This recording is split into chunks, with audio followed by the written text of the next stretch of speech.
제가 예전부터 현금 갖고 있으면 계속 안 좋아질 거라고 또 그 원화 자산보다는 그 달러 자산 쪽으로 많이 하시라고 말씀 많이 드렸었고 또 부동산도 빨리 사셔야 된다 말씀드렸던 그런 기조는 여전히 유효합니다. 그래서 5월 9일 마지막 빅세일이라고 보시면 됩니다. 빅세일이라고 하니까 뭐 엄청 떨어진 거로 생각하지만 그런 건 아니죠. 그렇지는 아니죠. 네. 그래도 이 정도의 가격을 잡을 수는 없을 거다. 지금은 제가 좀 강력하게 사라고 말씀드리잖아요. 네. 다 이제 그런 이유가 있는 거고 제가 무지성 상승론자도 아니고 너무 영끌하지 마라 이런 말씀 계속 드리는 거고 지금은 5월 9일 전까지는 빅세일 기간이 맞는 것 같아요.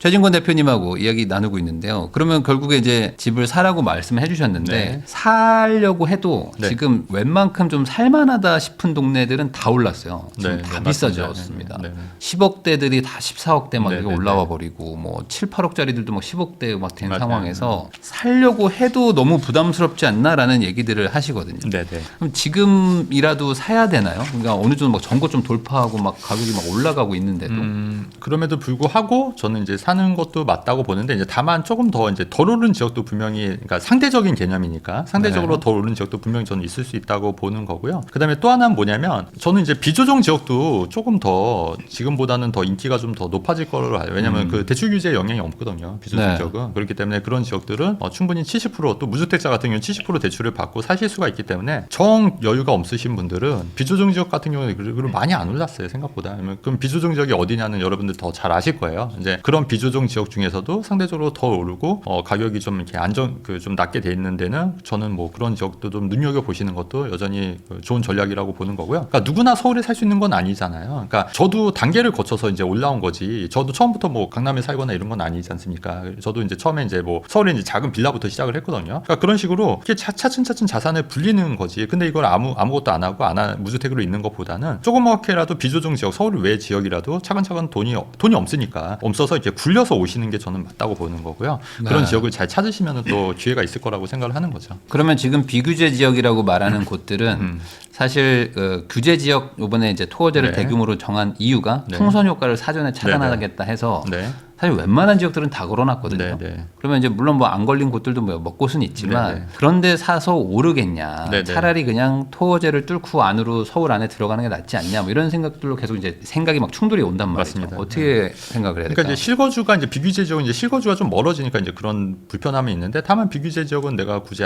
그 토지거래 허가가 아니니까 실거주를 안 해도 되긴 하거든요. 그러니까 네. 전세나 월세를 하셔도 되고 그다음에 비규제 지역 중에 오히려 서울보다 상승률이 높은 지역도 분명히 있습니다. 그러니까 잘만 찾아보시면 그런 지역을 잘 찾으시면은 저는 충분히 또 승산이 있다고 보는 거고 그다음에 이런 지역은 여전히 일시적 1세대 2주택 전략이나 왜냐면 그 거주를 안 해도 비과세는 해주기 때문에 보유만 네. 해도 비과세 해주기 때문에 아니면 혼인 전 일시적 1세대 2주택 전략이나 이런 것도 여전히 가능하고 또 각각 또 대출을 받으면 또 대출이 더 많이 나올 수 있잖아요. 네. 또 이런 식으로 자산을 불릴 수 있는 방법은 여전히 유효하다고 보고 있습니다. 그러면 그런 곳들이 어쨌든 비규제 지역이니까 네. 이제 갭 투자가 가능한 것이고 네. 그럼 이제 전세를 껴서 있거나 이제 네. 끼고 사고 네. 우리는 이제 뭐 서울이나 이런 데 꼭 월세 사는 필요한데 거죠, 이제 뭐. 월세를 사는 그거를 지금 이재명 대통령이 하지 말라고 했잖아요. 네네. 너 그거 하지 마라. 그러면 책임을 네. 져야 될 것이다. 이렇게 네. 했는데 그래도 금액대가 높지 않으면 상관없을 것이다. 그렇죠. 왜냐면 그 금액대가 워낙 낮기 때문에 거기까지 이제 그 관여할 수는 없을 것 같고, 그다음에 사실 살지 않는 집을 할 수 있는 방법이 없는 게 내가 진짜 뭐 치약이나 질병으로 딴 데서 거주하고 여기는 비워놓는 경우, 왜냐면 그 얘기 들어보면 사실 다 그 나름의 사정이 있거든요. 근데 네. 이제 그런 사정들을 다 무시하고 그걸 일괄적으로 이렇게 한다는 것 자체가 굉장히 좀 말이 안 되는 거고 또 공무원들도 굉장히 난해하고 어려울 거예요. 그렇게 단속하고 이렇게 할 수 있는 것 자체가. 그렇게 되고 그다음에 이제 어차피 10억 이하 이런 비규제 지역은 어차피 다 10억 이하 혹은 5, 6억대 아파트가 굉장히 많기 때문에 그런 지역까지 다 이렇게 할 수는 없을 거라고 저는 판단하고 있기 때문에. 어차피 뭐 12억까지 또 비과세고 하니까 맞습니다. 네. 굳이 비과세에서는 뭐 양도세 뭐 장특공도 뭐 의미도 없고. 의미도 없습니다. 네. 네. 그러니까 뭐 굳이 내가 막 비싼 거를 사는 게 아니라면 뭐 한 7에서 한 10억대 정도 사는 거라면 네네. 비규제 지역도 괜찮을 수 있다. 나쁘지 않다고 보는 거죠. 그러면 지금 이 토어제 지역 네. 안쪽에 네. 뭐 소위 말하는 뭐 노도강, 금강구 뭐 이런 네. 데들도 지금 막 가격들이 막 올라가고 맞습니다. 있고 뭐 전세도 없어가지고 네네네.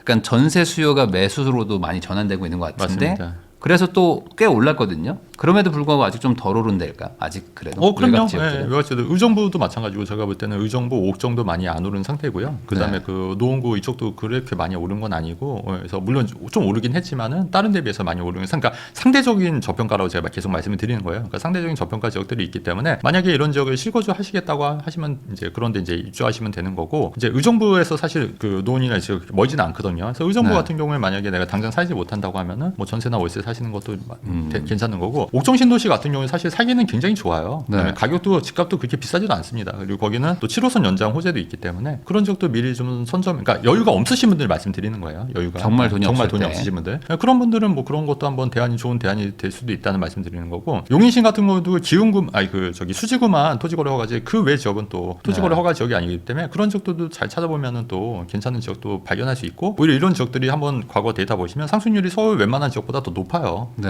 그래서 그런 것도 한번 고민해 보시는 것도 괜찮을 것 같다는 말씀 드리는 거죠. 지금 9에서 15억대들이 좀 많이들 막 올라가고 있는데 네. 한 6에서 9억 아니면 네. 뭐 한 5억대 네. 이런 거 있잖아요. 네네네. 그런 데들도 올해 좀 약간 상승이 있을까요? 아니면 저는- 올해까지는 아니고. 아니요, 내년? 저는 올해 말부터는 좀 그런 온기가 그쪽으로 좀 퍼질 수 있다고 저는 충분히 보고 있는 이유가 뭐 대출 규제라든가 아니면 그 조정 지역이 아닌 지역들이 저는 약간 좀 퍼질 수 있다고 보고 있기 때문에 근데 그것도 이제 잘 선택해야 되는 게 저는 이제 그 지역 비규제 지역도 워낙 그 광대하고 넓다 보니까 이제 좀 선별해서 이제 그나마 좀 투자 가치가 있고 교통 호재가 있고 이런 지역들 위주로 투자를 하시면은 괜찮을 거라고 보고 있습니다. 비규제 지역이라면 아무래도 이제 서울권에서 네. 그래도 핵심 도시들보다는 좀 이렇게 외곽에 있기 때문에 그렇죠. 교통을 최우선으로 좀 봐야 될까요?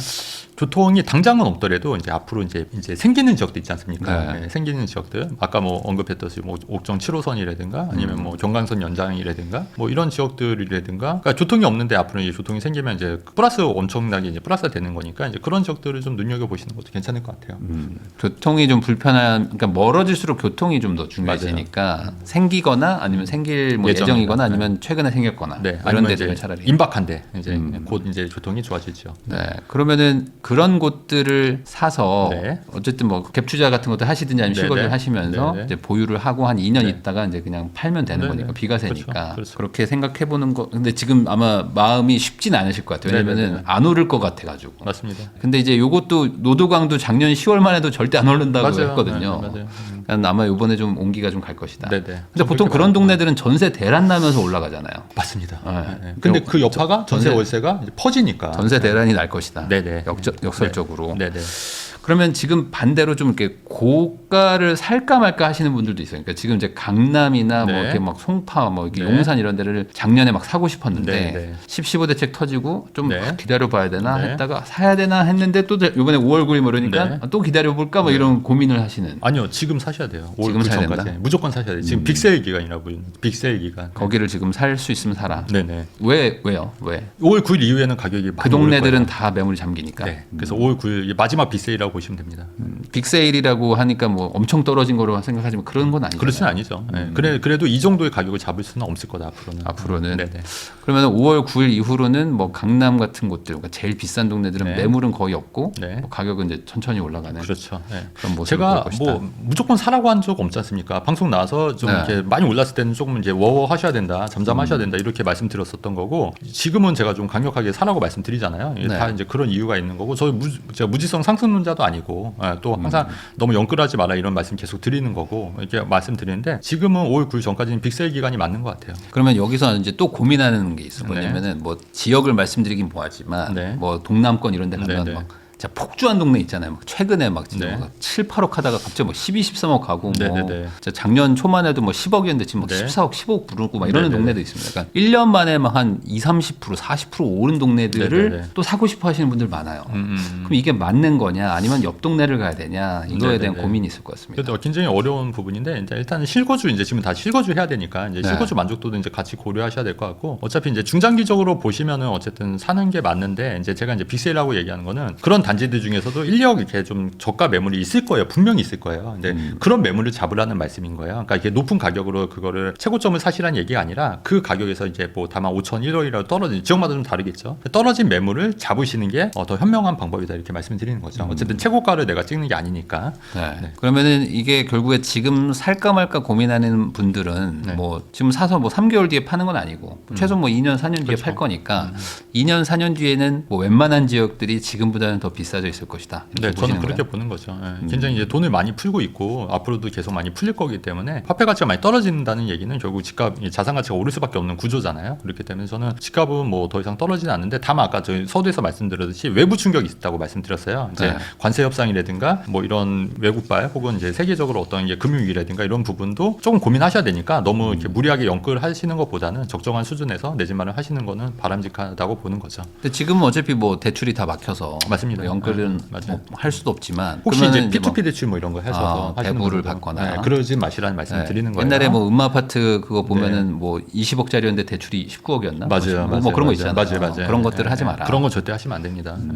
부모님한테 빌리거나 네. 뭐 차용증을 쓰거나 뭐 이런 것들을 하는 거에 대해서는 어떻게 생각하세요? 저는 적극 권장합니다. 지금은 어떻게 보면 현금 부자만 논하는 그런 정책이에요. 그다음에 현금 부자만. 그래서 아까 또 이게 세대가 만약에 사실은 세대 분가도 굉장히 많이 되거든요. 네. 최근에 오시는 분들도 보면은 부모님하고 이제 세대 분가를 하기 위해서 내 집 마련을 하시는 분들이에요. 그러니까 꼭 이게 수요가 그냥 다 1대1로 가는 게 아니라 세대 분가도 분명히 있는 거기 때문에 이 아들 딸 결혼한다고. 그럼요. 네. 네. 그러면 이제 신혼집이 제일 그럼요. 그런 이제 수요가 늘어나는 거니까 그게 이제 임대차 시장에도 영향을 받는 거고 이게 통상적으로 하나가 빠지면 하나가 는다. 이거는 진짜 너무나 그 비현실적인 얘기인 현실을 모르시는 얘기예요. 왜냐면 세대 분가가 굉장히 많이 되기 때문에 거기에 대한 수요가 굉장히 많이 있습니다. 전세 월세 수요나 매매 시장은 계속 늘어나고 있는 거예요. 그러면 이 상태에서 뭐 예를 들어 현금을 좀 들고 있다라는 네. 거는 좀 위험하다 이렇게 생각을 당연하죠. 해야 돼. 뭐 주식을 하든 뭐 부동산을 하든 뭐라도 좀 해야 되겠다. 그렇죠. 제가 예전부터 현금 갖고 있으면 계속 안 좋아질 거라고 또 원화 자산보다는 그 달러 자산 쪽으로 많이 하시라고 말씀 많이 드렸었고 또 부동산도 빨리 사셔야 된다 말씀드렸던 그런 기조는 여전히 유효합니다. 그래서 이번에 또 이제 작년 생각하거나 뭐 재작년 생각하면은 또 이게 쉽게 못 사는 분들이 사실 많거든요. 그러니까 그렇죠. 내가 작년에 한 7억에 보던 게 지금 뭐 10억, 11억이면 쉽사리 손이 안 나가잖아요. 그렇죠. 뭐 그럼에도 불구하고 사야 된다. 이거에 그러니까 대해서 좀 조언해 주시면 좋을 것 같아요. 그러니까 이게 저도 이제 비슷한 경험을 한 적이 있거든요. 언제냐면 네. 봄에 이제 봤을 때 제가 살려고 했던 아파트가 여름에 봤을 때 한 4억 정도가 올랐어요.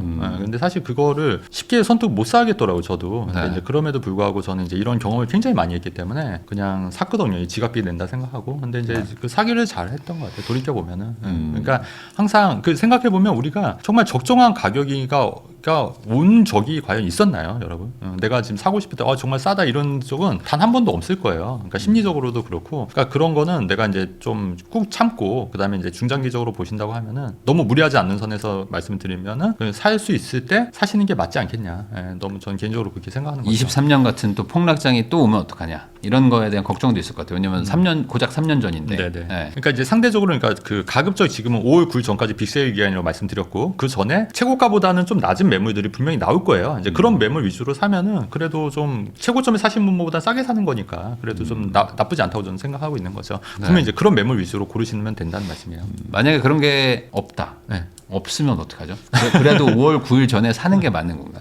그런 매물이 없다. 그러니까 내가 꼭 살아야 되는 동네인데 그러니까 전고점 정도만 나오는 거예요. 네. 계속 전고점 정도만. 그러니까 이제 방법이 두 가지인데 그럼에도 내가 실거주를 정말 해야 된다 하시는 분들은 사시는 게 맞는데 내가 그냥 실거주를 좀 포기해야겠다. 네. 포기하겠다. 그러면 좀 덜 오른 옆 동네 가시면 되죠. 그러니까 범위를 넓히면 사실 이런 금매물들은 나올 확률이 높아지잖아요. 그러니까 내가 여기서 꼭 살고 싶다는 것도 어떻게 보면 개인적인 너무 이기적인 마인드라고 봐요. 네. 그러니까 왜냐하면 내가 살고 싶은데 가격이 너무 높고 그래서 못 산다는 것보다는 거기보다는 좀 더 좀 저평가된 데 위주로 좀 멀더라도 그러니까 역세권에서 500m에서가 아니라 한 1000m 가더라도 뭐 그런데 살만한 게 있으면 그 정도는 이제 현실과 타협해야죠. 그러니까 좋은 동네는 살고 싶은데 네. 세대 수가 좀 작아요. 네. 그리고 좀 이름 없는 약간 그런 단지도 많잖아요. 네. 뭐 나홀로급은 아니지만 네. 그 단지가 어디 있어? 뭐 이렇게 하는 곳들도 좀 저는 그거보다는 입지가 좀 다소 떨어지더라도 다른 동네로 가더라도. 네네, 다른 동네 가더라도 그리고 이제 세대수 말씀하셨는데 이제 보시면 이제 최소 쟤는 뭐 500세대 이상은 돼야 되지 않을까. 네. 그렇게 되는 거고 500세대 뭐 그보다 좀 낮은 그러니까 세대수가 적은 세대보다는 이제 나홀로보다는 좀 입지가 좀 다소 떨어지는 데가 오히려 더 나을 수도 있다 이렇게 생각합니다. 그러니까 차라리 어느 정도 좀 규모는 있고 사람들이 좀 그래도 인지도가 있는 그렇죠. 그런 거를 사야. 그럼 그렇게 사는 이유는 매매가 잘 돼요. 나중에 팔 때라도 수월하다는 거예요. 왜냐면 나홀로 같은 경우는 정말 안 팔립니다. 나중에 네. 세대수가 작으면은 가격을 잘 못 받고 상승장에서도 잘 안 팔리는 경우가 많더라고요. 요즘 뭐 이렇게 현장 가보면 뭐 1층이랑 뭐 이런 것들 많이 나오거든요. 네. 뭐 저층, 막 2, 3층 동향 네. 뭐 이런 것들도 네. 꽤 나와가지고 네. 그게 또 이제 조금 싸게 나오니까 그런 것들도 사실 다주택자분들이 좀 가지고 있거든요. 맞습니다. 그거 사도 되나요? 라는 질문도 많습니다. 저는 가격만 싸고 뭐 햇볕만 정말 잘 들어온다면 그러니까 1층 중에서도 이제 너무 막혀가지고 햇볕이 안 들어오는 데도 물론 있는데 그런 거 크게 신경 안 쓰면은 뭐 1층이라도 사는 것도 맞다고 봐요. 가격이 이제 정말 많이 차이가 나고 내가 그러니까 이게 무슨 말이냐면은 안 사는 것보다는 사는 게 맞는 것 같아요. 안 사는 것보다. 안 사는 것보다는 안 살 바에는 그냥 1층이라도 사셔라. 안 사는 게 최악의 선택이다. 예. 그럴 바에는 1층 사셔라. 근데 내가 돈을 좀 더 보태서 뭐 3층, 5층 갈 수 있다. 그럼 당연히 3층, 5층 가는 게 맞죠. 그러니까 어쨌든 안 사는 것보다는 사셔라. 예, 이 말씀 네. 드리는 거죠. 결국에 뭐 지금 뭐 현금을 들고 있거나 아니면 네. 어쨌든 뭐 전세에 사는 것도 어쨌든 일종의 뭐 현금을 그냥 맡겨놓는 개념이니까 그렇게 네. 하는 거는 별로 좋지는 않다라고 네. 얘기를 해주셨네요. 마지막으로 또 이제 올 한 해 아직 이제 연초기 때문에 걱정들이 많으시고 이제 심란하실 텐데 네. 올 한 해 좀 부동산을 좀 어떻게 바라봐야 될지 뭐 시각을 한번 말씀해 주시면 좋을 것 같습니다. 네, 그러니까 제가 오랫동안 이제 시장에 참여하다 보니까 항상 이게 그 우여곡절이 있어요, 여러분. 이제 그런 흐름을 이제 그 원래 있다는 거를 인정하시고 그다음에 이제 너무 그런 뉴스 기사라든가 또 이제 그런 워딩 자체에 너무 크게 걱정이나 또 심려하신 분들 굉장히 많거든요. 근데 이제 사실 그런 식으로 이제 걱정과 이제 우려가 되면은 이제 올바른 의사결정을 못 하는 경우가 굉장히 많더라고요. 감정적으로 의사결정하는 경우가 많더라고요. 그렇기 때문에 좀 약간 이럴 때일수록 좀 마음을 좀 객관적으로 보고 3인칭으로 보고 3인칭으로 보고 예, 그거를 좀 약간 좀 스스로 이렇게 워워하시면서 좀 객관적으로 보시면 좋겠다. 예, 너무 감정적으로 의사결정하지 마셔라 이 말씀 드리고 싶습니다. 결국에는 지금 내가 그러니까 좋은 물건을 가지고 있으면 네. 버틸 수도 있고 힘들어도 네. 참아낼 수 있는데 네. 그러니까 안 좋은 거를 막 여러 개 가지고 있거나 네, 네, 아니면 네. 내가 봐도 한 개를 가지고 있긴 한데 네. 얘는 남들이 안 좋아하는 물건이야. 네. 그러니까 이런 분들이 계속 마음이 더 심란해지는 맞습니다. 것 같긴 해요. 그러니까 결국 핵심은 좋은 거를 지금 어떻게든 최대한 내 능력 안에서 확보한다. 네네네. 아, 그 전략은 그게- 여전히 유효하다고 봅니다. 그게 결국에는 이긴다라고 네네. 이제 얘기를 해주신 것 같습니다. 네. 지금까지 최진권 대표님 모시고 이제 변화하는 부동산 시장에서 어떻게 대응을 해야 될지 다양한 이야기 나눠봤는데 이런 내용들 참고하셔가지고 좋은 선택하시길 바라면서 네. 저도 대표님과 인사 나누도록 하겠습니다. 오늘 나와주셔서 감사드립니다. 네, 감사합니다. 네.